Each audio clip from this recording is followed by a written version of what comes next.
Hello students, आज हम बहुपद पढ़ेंगे चैप्टर नंबर 2 एनसीईआरटी से।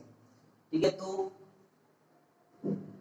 पॉलिनोमियल्स अर्थात बहुपद, तो इसकी स्टार्टिंग कैसे होती है? सबसे पहले समझते हैं व्यंजक किसे कहते हैं, मतलब कि एक्सप्रेशन।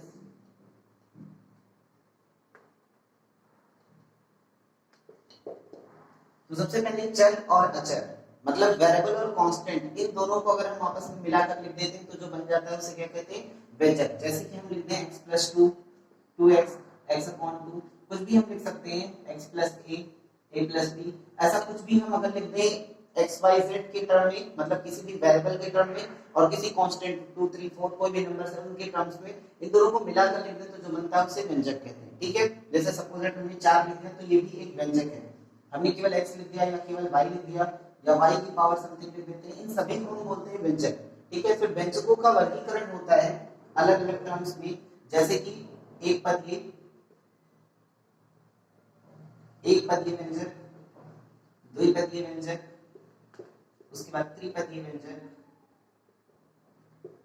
और इसके बाद होता है बहुपदीय व्यंजक या बहुपद जिसको। ठीक है, तो एक पदीय, द्विपदीय, त्रिपदीय और बहुपद। इंग्लिश में इसको देखते हैं, इसको बोलते हैं मोनोमियल्स। मियल्स का मतलब होता है टर्म, मोनो का मतलब होता है एक, तो मोनोमियल्स का मतलब होता है एक पद। ठीक है, जिसका मतलब एक पदीय। एक पदीय कैसा हो गया?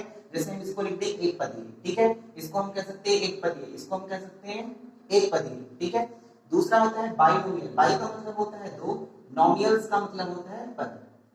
ठीक है, सो बाइनोमियल्स मतलब द्विपदीय। द्विपदीय मतलब जिसमें दो टर्म हो, जैसे x+a, a+b, x+2, इसे हम द्विपदीय कहते हैं। त्रिपदीय, त्रि का मतलब ट्राई और पदीय का मतलब मोनोमियल्स, नोमियल्स। ठीक है, तो इसको बोला जाता है ट्राइनोमियल्स। ट्राइनोमियल्स में ट्राई का मतलब तीन है, नोमियल्स का मतलब पद है, इसका मतलब तीन पद। तो जिसमें तीन पद हो, जैसे कि हम लिखते हैं x+a+b, इसमें तीन पद है, इसे हम बोलते हैं त्रिपदीय। ठीक है, तो जरा से समझते हैं एक बात को, पद कहां से काउंट किए जाते हैं, मतलब टर्म्स हम कहां से काउंट करते हैं। जैसे सपोज दैट अगर मैं लिख दूं x+y, तो हमें क्या दिख रहा है इसमें कि दो पद है, लेकिन हम इसको पढ़ेंगे कितना पद? एक ही पद पढ़ा जाएगा। सपोज दैट हम इसमें और मल्टीप्लाई करके पढ़ा दें, हमने अब कितने पद हो गए? तो दिखने में तो लग रहा है कि 5 पद लिखे हुए, बट वास्तव में इसमें सिर्फ एक पद है। कारण क्योंकि ये सब किसके रूप में है? गुणे के रूप में है। तो ध्यान देना, प्लस और माइनस ही पदों को बांटेंगे। ठीक है, गुणा और भाग कभी भी पदों को बांटते नहीं है। जैसे 4/2 x divided by a divided by b, ऐसे लिखा हो। इन सभी को मिलाकर हम कितने पद पढ़ेंगे? एक पद पढ़ेंगे। तो ये बात ध्यान रखेंगे कि गुणा और भाग कभी भी पदों को बांटता नहीं है। जहां से प्लस या माइनस होगा वहां से अगला पद स्टार्ट हो जाता है। जैसे मैं कहूं इसमें कितने पद हैं? तो एक पद है। ठीक है, इसमें कितने पद हैं? एक पद है, क्योंकि सब गुणे के रूप में लिखे हुए हैं। अभी बीच में मैं यहाँ पर एक उठा के प्लस लगा दूंगा, अब कितने पद हो गए? तो अब दो पद हो गए, एक इतना और एक इतना। ठीक है, तो हम चलना शुरू करेंगे इधर से, और जहां पर प्लस मिल जाएगा बस वहां से अगला पद शुरू हो जाता है। यहाँ तक एक पद है और यहां से यहां तक एक पद है, तो इसमें दो पद हो गए। तो अब समझते हैं बहुपद किसे कहते हैं। तो सबसे पहले बहुपद सीधा सा मतलब है कि जिसमें एक से ज्यादा पद हो उन्हें हम क्या कहेंगे? बहुपद। जैसे मान लेते हैं लिखा हुआ है x+2x+3y+z, ऐसे पदों को हम बहुपद कह सकते हैं। लेकिन बहुपद के लिए एक स्पेशल रूल बनाया गया है, जो उस रूल के अंदर आएगा सिर्फ उसी बहुपद कहेंगे। वो रूल क्या है जरा समझते हैं, ध्यान देना। ठीक है, तो ये कहा गया कि कोई भी व्यंजक जो सिर्फ एक चर में परिभाषित हो। एक चर का मतलब क्या हुआ कि अगर x है तो केवल x ही होना चाहिए, वो चाहे जितनी बार x है, लेकिन एक चर होना चाहिए, सिर्फ x होना चाहिए। ठीक है, y नहीं होना चाहिए या उसके अलावा कुछ और नहीं आना चाहिए उस टाइम में। ठीक है, मान लेते हैं अगर हम a के लिए लिख रहे हैं तो सिर्फ a में ही पूरा व्यंजक हो। अगर हम b के लिए लिख रहे हैं तो केवल b में ही पूरा व्यंजक हो, a और b एक साथ ना आ जाए। ठीक है, तो एक ही चर अगर केवल है पूरे व्यंजक में तो हम उसे बहुपद कह सकते हैं। इसके अलावा और भी एक नियम है, ये तो पहला रूल हुआ। दूसरा कि उसकी जो घात होगी, किसी भी चर जो उस पूरे व्यंजक में है, उन सभी चरों की जो घात होगी एक पूर्ण संख्या होनी चाहिए। पूर्ण संख्या क्या है? तो कोई भिन्न नहीं होना चाहिए, कोई ऋणात्मक नहीं होना चाहिए, कोई दशमलव नहीं होना चाहिए, कोई रूट नहीं होना चाहिए। पूर्ण संख्या क्या है? 0 1 2 3 डैश डैश, ये सीधी सीधी संख्या को हम पूर्ण संख्या कहते हैं। ठीक है, ऋणात्मक संख्या पूर्ण नहीं होती है, ध्यान रहे। भिन्नात्मक संख्या को पूर्ण संख्या नहीं कहते, दशमलव को भी हम पूर्ण संख्या नहीं कहते, और अंडर रूट को भी हम पूर्ण संख्या नहीं कहते। पूर्ण संख्या क्या है? सीधा सीधा ऐसे लिखो, इसी को पूर्ण संख्या कहते हैं। ना कोई चिन्ह का प्रयोग इसमें होता है, ना ही कोई हर में आता है इसके, ना ही कुछ घात में इसके जाती है, ठीक है। तो सीधी सीधी संख्या होनी चाहिए अगर घात में, तो उसको हम बहुपद कहेंगे, ठीक है। एग्जांपल देते हैं, जैसे मान लेते हैं x की पावर लिखा हो 3 प्लस में 4x, इसको हम बहुपद कह सकते हैं, कारण क्योंकि इसमें x की घात 3, यहाँ x की घात 1 पूर्ण संख्या है, ठीक है। अगर सपोज मैं लिख दूं ऐसे x प्लस x की घात -3, तो अब ये बहुपद नहीं है, क्योंकि x की घात में -3 आ रहा है, -3 का मतलब पूर्ण संख्या नहीं है ये, तो इसलिए इसको बहुपद नहीं कहेंगे। मान लेते हैं लिख दें 1/x, तो ये भी बहुपद नहीं है, कारण क्योंकि इसके नीचे घात कितनी है 1। अब जब नीचे से ऊपर लेकर जाएंगे तो कोई भी राशि ऊपर जाती है तो उसकी घात ऋणात्मक हो जाती है, ठीक है, उसके आगे की साइन चेंज हो जाती है, तो x की घात -1 हो जाएगा, तो इसलिए इसे भी हम बहुपद नहीं कहेंगे। अंडर रूट के अंदर x लगा दिए तो इसे भी हम बहुपद नहीं कहेंगे। x अपॉन में y हो गया, इसे भी हम बहुपद नहीं कहेंगे।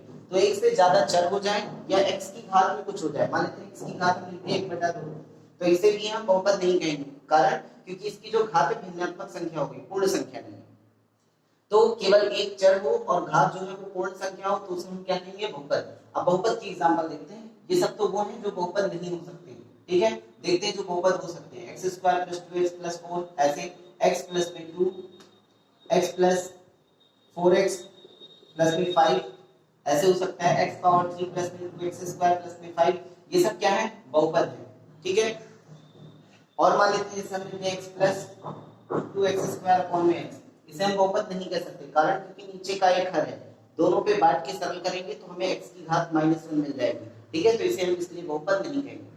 ये हो गया बहुपद। तो बहुपद कौन है, एक चर में हो और जिसकी घात पूर्ण संख्या हो, ठीक है। अब हम चैप्टर के अंदर आते हैं।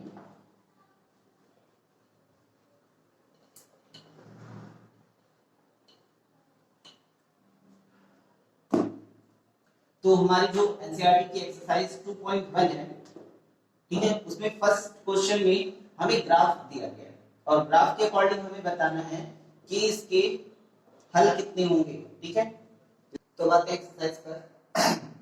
इसमें कहा गया है कि y = px एक बहुपद है, ठीक है, और बताने कि इसमें इसके कितने हल हो सकते हैं, ठीक है, इसमें इसके कितने शून्यांक हैं या कितने इसके हल हैं।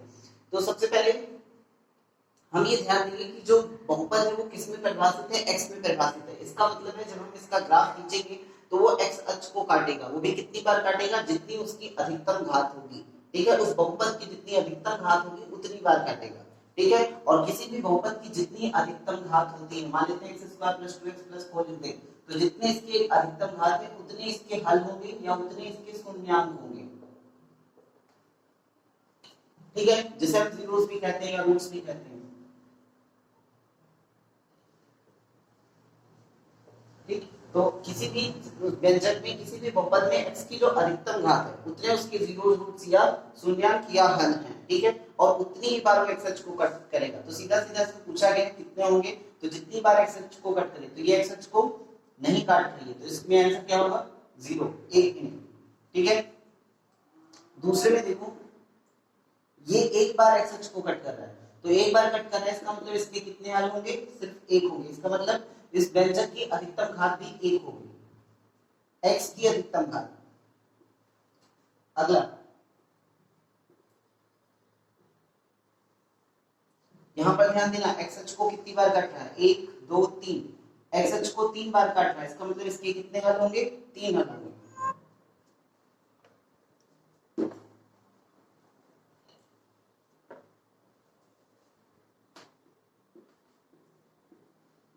अगला, x अक्ष को कितनी बार कट कर रहा है, 2 बार कट कर रहा है, तो इसमें कितने हल होंगे, 2 हल होंगे, ठीक है। नेक्स्ट, x अक्ष को कितनी बार, 1 2 3 4 टाइम्स कट कर रहा है, तो इसमें x के कितने हल होंगे, 4 हल होंगे, ठीक है।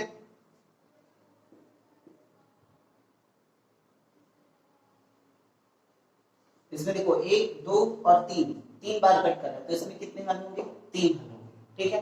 तो ये हो गई फर्स्ट एक्सरसाइज। पहले में 0, दूसरे में 1 बार कट कर रहा है, 3 बार कट कर रहा है, यहाँ पर 3 बार कट कर रहा है, यहाँ 4 बार कट कर रहा है, यहाँ पर 2 बार। x अक्ष को जितनी बार कट करेगा उतने उसके हल होंगे, उतनी ही व्यंजक की अधिकतम घात भी होगी।